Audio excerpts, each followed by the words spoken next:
folks, I want to discuss a new collectible that's on the scene now. It's called a Labubu. These little plush toys from China, designed by a designer by the name of Kasing Lung, or Kasing Lung. Yeah, I assume that's the way you pronounce it. Hopefully that's right. And he did a kind of a collab with popmart. So these things are available online normally. Apparently also in shopping malls from vending machines, I understand. They've even been banned by some countries, including Iran, for being demonic and such. Kind of strange, but anyway. Yeah, and even in China, they've been banned by the government for use by banks for luring people in to set up accounts and such. There's been even a lot of celebs have jumped on the bandwagon collecting this character, this little monster doll. They come in all kinds of sizes. Mainly they're about yay big or so, up to kind of a giant size thing, about 4 feet or so, or 3 feet, something like that. And the range in value, or prices, that is, from about $28 to hundreds of dollars. Some of these big ones are going for $600-700 or more, and a lot of them on the secondary market are going a lot higher because they're sold out on the website. And there's rarer ones, and they come in what they call a blind box, where you don't know what color you're getting or what doll you're getting, really. You're just getting a Labubu. So yeah, and like I said, the secondary market is going a little bit nuts, apparently. But unfortunately, in my opinion, and I think a lot of people will agree that have viewed this, it's like the new Beanie Baby.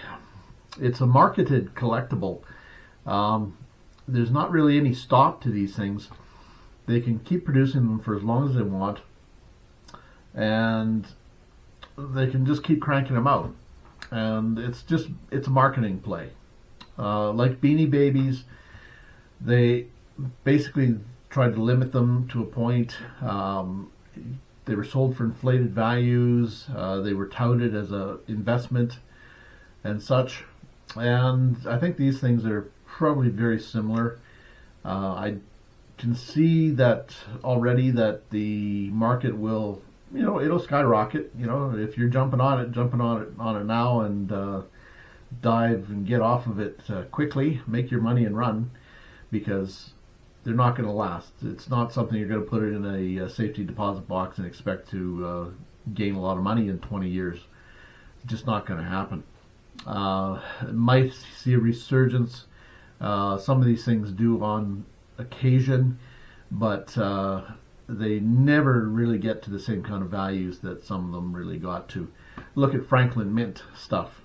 Modern Barbies that are marketed as collectibles. The true collectibles are stuff that wasn't meant to be collected in the first place. Toys that had a limited run for 5-6 years for the kids to play with and destroy, and that's it. A cereal box, a lunch box, things that just aren't meant to be collected, or weren't meant to be collected. Who would have thought that insulators, telephone insulators and telegraph insulators, that people would start collecting them?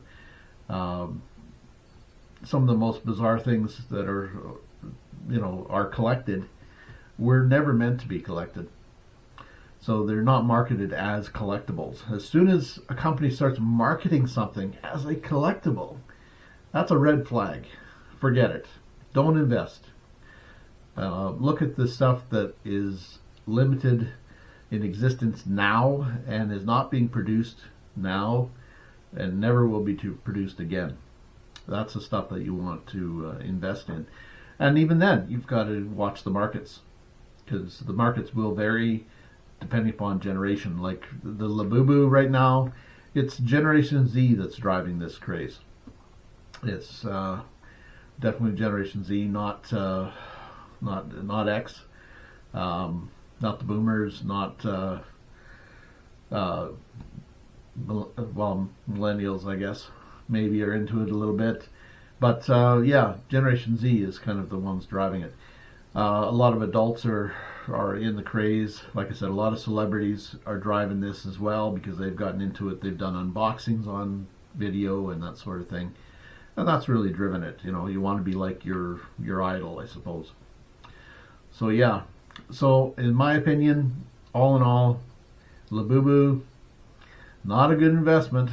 If you want to jump on the craze, go ahead, but be prepared for the bottom to drop out at some point. And keep watching for it. You start seeing prices drop, you know, get rid of whatever you can. Anyway, thanks for watching, folks. Please be sure to like and subscribe and check out our other videos on antiquing, picking, thrifting, scrapping, etc. Take care, folks.